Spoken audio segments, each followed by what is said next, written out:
In the days following the assassination, several agencies were collecting audio and visual evidence across the Metroplex. The United Press International, the FBI, the Dallas Police Department, and Colpix Records, to name a few. On November 25, 1963, Sam is interviewed by the FBI about whether or not he had witnessed Lee Harvey Oswald at the Texas School Book Depository. The only evidence of this interview is in the index of exhibits for the Warren Commission and a synopsis of this interview. The actual transcripts are missing. To this date, my FOIA request for this item has been denied. On November 27th, Sam is interviewed by Dallas Police Deputy Stevenson and Chief Batchelor regarding Jack Ruby's presence at Dallas City Hall. Sam states he observed Jack Ruby in the assembly room in the basement of City Hall on Friday night, November 22nd. Sam knew Ruby very well and was not sure how he got into the assembly room. Colpix Records reached out to KBOX to get a copy of the report from Dealey Plaza. Chester Maxwell, general manager of the station, discovered they had not retained any copies of the original report, resulting in management at KBOX asking Sam to return to the studio to assist in recreating the missing portion of his report. On December 4th, 1963, Sam is interviewed by FBI Special Agent Richard Rabideau and Special Agent Gary Wilson about Jack Ruby. Again, the only evidence of this interview is in the index of exhibits for the Warren Commission and of the House Select Committee on Assassinations.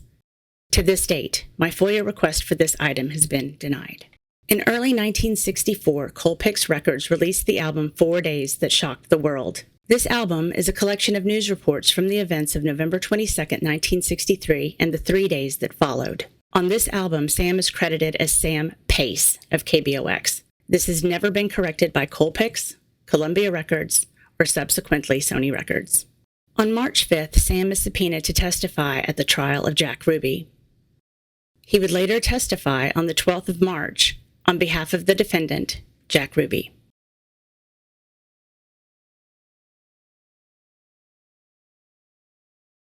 On the 10th of March, Sam is interviewed by Special Agent Robert Gemberling regarding his report of the motorcade and the album by Colpix Records. In April of 1964, Sam is rehired at KBOX sometime after Bill Hampton resigns from the station. Between the 28th and 29th of May 1964, the FBI interviews Sam Pate, Ron Jenkins, and Dick Moore about their reporting on November 22, 1963, and the location of the recordings. Separately, all three confirmed that the original tapes were missing. All three don't remember why. On the 1st of June 1964, Bill Hampton, former news director of KBOX, tells the FBI that KBOX sent the tapes to the United Press International in New York.